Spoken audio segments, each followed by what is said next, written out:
Hello. Well, today I want to talk about a film that I actually saw at my grandparents' home back late 90s, early 2000s, somewhere around there. Um, Back on VHS. Yeah, I remember that. That was quite something. But yeah, I remember watching the VHS copy of this film. And then, of course, later the DVD. And now I've got the 4K and Blu-ray and the Blu-ray here, and that film is Clue. You know, if you've ever played the game Clue, well, that's sort of like the film. Basically, somebody's dead. Mr. Body. You got to find out who killed him, where, and with what. With what weapon. And if you've ever watched this film, you just know how funny it is. And all the DVDs and Blu-rays all have the same kind of thing where special feature is there's three different endings, and you can choose really two options. One which you'll get a random ending, or one of the three endings will play, and then there will be the one with all three endings, which is what I've always watched over the years. I don't know. I like that. I like seeing all the endings back to back, like that. Maybe one day I will watch the other version where it'll just pick a random ending. But yeah, this is just a fantastic film. Great cast. Tim Curry as Wadsworth the butler. Madeline Khan as Mrs. White. Christopher Lloyd as uh, as Professor Plum. Eileen Brennan as Mrs. Peacock. Uh, Martin Mull as Colonel Mustard. Leslie Ann Warren as Miss Scarlet, and Michael McKean as Mr. Green. So yeah, Tim Curry is the butler, Wadsworth, and yeah, this is just a hilarious movie. It's really funny. Directed by Jonathan Lynn, who also helped write the film. Um, Wrote the story and the script. John Landis helped with the story, and he was originally going to direct the film, but he ended up also being an executive producer because he had other things to do that he had to take care of. And yeah, this version is from Shout Factory, or Shout Studios, whatever that's what they're calling it, but they'll always be Shout Factory, really, to me. And this actually has some really cool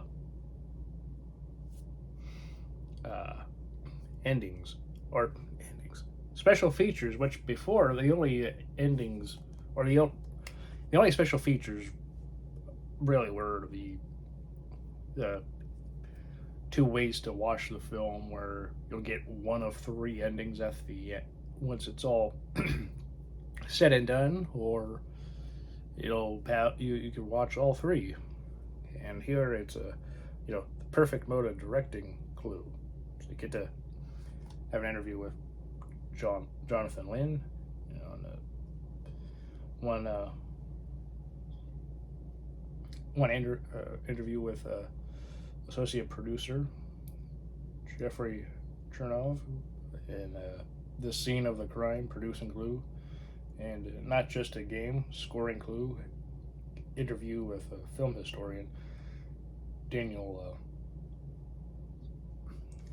Schwinger, about Morris's John Morris's score, and the score is excellent. It's great.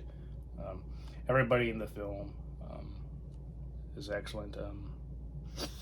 And of course, all these characters go to this big mansion with all these different passageways and uh, secret entrances from one room to another, and it's quite interesting, and I really like how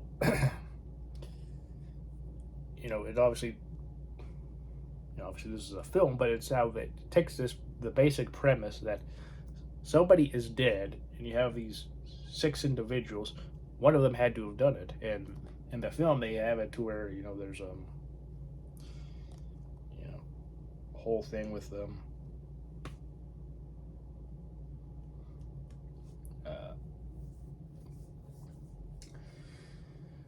where they're all being blackmailed by somebody, and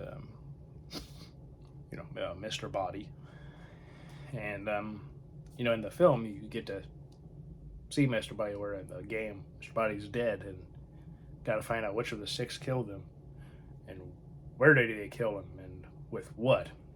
Was it the gun? Was it the knife? Was it the lead pipe? Was it the wrench? Was it the rope? Was it the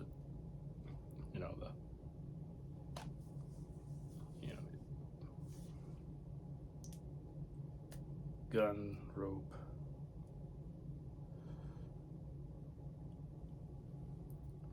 wrench, pipe, candlestick? Yeah. Okay.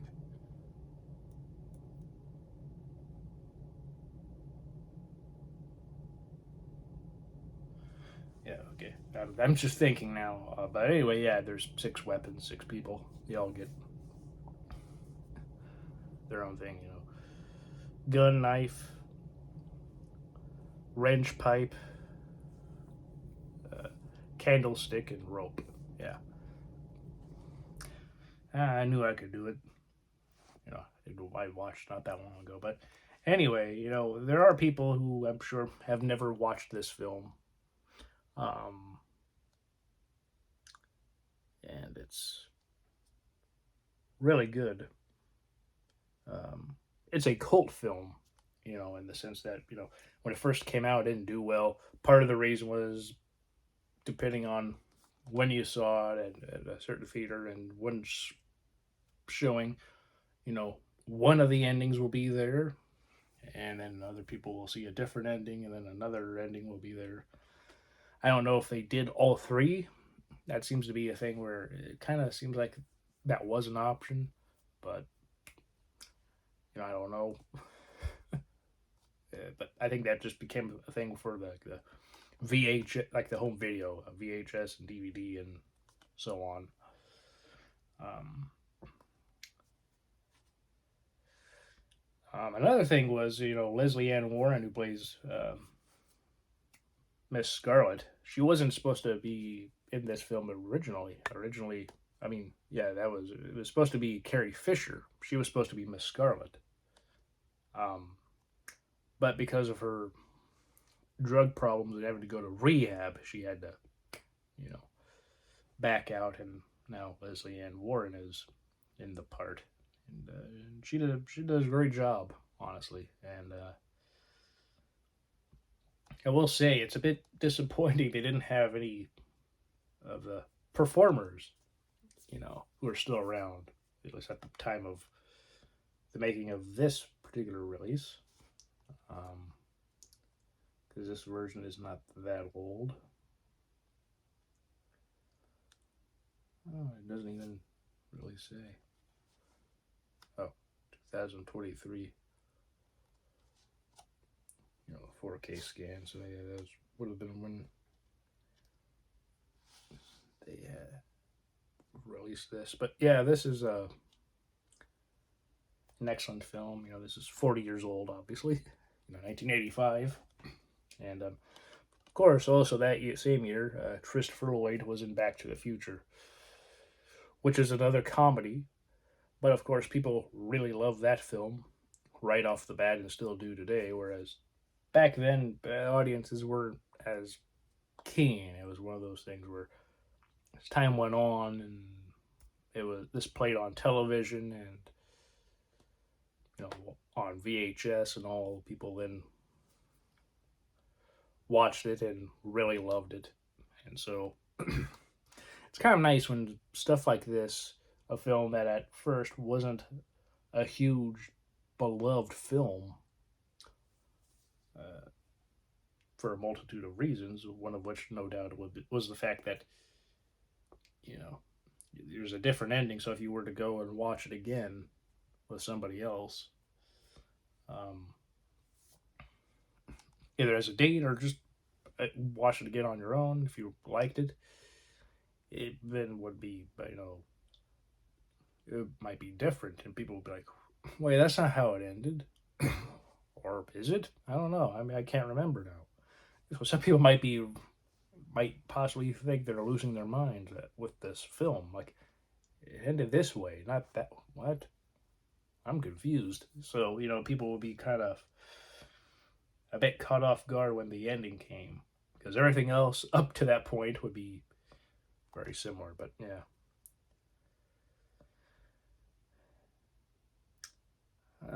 Yeah, there's also going to be a fourth ending, which was never shot, and I've heard, there's a novelization which apparently had that ending.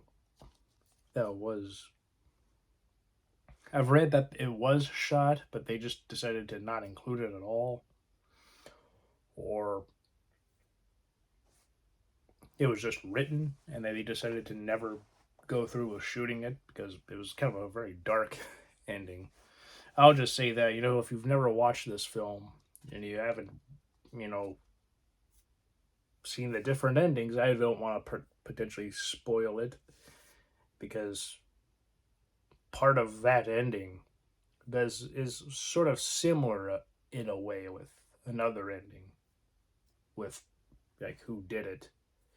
And so, I don't want to just spoil that for everybody, but yeah. And of course, there were other characters that, as the film goes on, other people show up. And yeah, for a good number of them who were not invited originally, they, well, let's just say they didn't necessarily, or maybe they were. Who knows? Maybe one was invited. Seems like that was the case, but they all have certain things in common in a way, but also, like Washington, they're all associated with Washington. Either they work there or have some connections to Washington in one way or another. And yeah. Yeah, well, there you go. There's all the. Well, there you go. Yeah, I'm looking at this and everything, but I'm also not totally paying attention to all the weapons. I could have just saved time and everything there, but well, sometimes you just gotta do things on your own, I guess. Oh, look at that! They did this for Mrs. White. That's supposed to be the gun. It's supposed to be like that, but you can't see it because of how black this was made. Yeah, pretty much the same.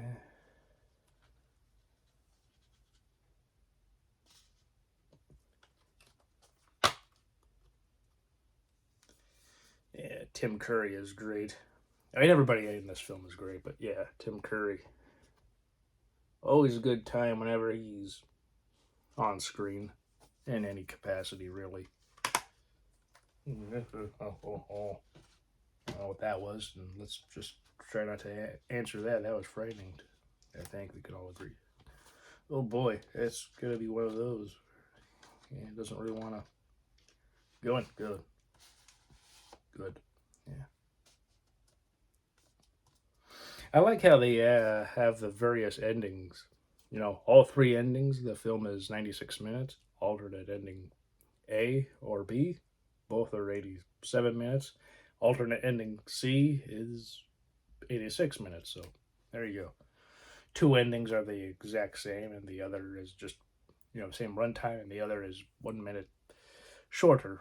But then all of them together, the different endings, you get it's 10 minutes longer than the 10 minutes longer with the shorter ending. So yeah. Anyway, yeah, Clue. Very good film. In a way, you wouldn't think that a film based off of a board game like this would eventually, be as popular as it is. As time goes on, based off the Parker Brothers board game. Um, and apparently for years they've been wanting to make a remake, which apparently with Ryan Reynolds. But that hasn't really gotten much steam over the years. Like occasionally you hear something like, "Oh, stuff is being written," and then nothing, other than Ryan Reynolds is going to be in it, and I think he also is going to help produce it. I don't know. Might have also had a hand in the writing of it of some sort, because I know he also has helped write films like the helped with the Deadpool films. I told him, yeah. So yeah, I don't think a remake is necessary. Plus, this is a classic film on its own. We don't need another remake. You know, I mean, I guess you could probably take this kind of concept and have, murder mystery. Who did it? Anywhere really. And that's kind of the point of the game. But you don't need to have it like being, like Clue, like with all the character names and all. But hey, whatever. This is an excellent film. I love rewatching it every so often, and it's one that I think definitely deserves the praise it has gotten over time. Wasn't so beloved at first, but again, it's one of those movies where time goes on, people really appreciate and love it. And I think that's good. Um, some films definitely deserve to be uh, beloved. If it isn't initially, sometimes, again, you need some time for something to be appreciated. And I think we've all seen some films like that. Whether maybe we initially loved something right away, but for whatever reason, people don't enjoy it uh, as a whole. But time goes on, and people look back and be like, "Oh, well, that movie wasn't so bad," or maybe for some people they didn't dislike it, but they just kind of thought it was fine, and then the fondness perhaps grows organically from there. Um, but I just remember as a kid loving this film, thinking it's hilarious, still do, and there were some fairly creepy moments for sure, especially when there are moments where the killer is there. It's like, oh, who is it? And you just see this black glove holding a weapon, and it's like, who is it? You're just kind of wondering who it is. Um, and of course, the end comes, and then depending on the ending, you know who did it. So yeah, great film, great cast, great just everything. It's a hilarious comedy from beginning to end. Deborah Hill helped. She produced this. If you don't know her, she used to produce a lot of John Carpenter's films. Helped create Halloween with him, helping to write and produce the film with John Carpenter. So yeah, that's really cool to note.